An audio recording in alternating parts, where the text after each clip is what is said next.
ఏ బాటైనా పర్వాలేదంట, సమయంతో సాగటమే మన సింపుల్ సిద్ధాంతం.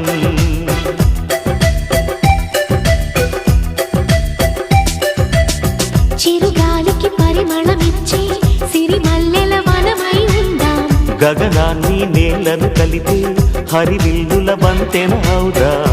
ఆనందం అంటే అర్థం మనమందా, ప్రతి పూట పాటై సాగే హుషారు సరిగమలం. ఎన్నో ఎన్నో రాగాలుండే సంగీతం కాదా, చల్లకి నవ్వుల కేరింత.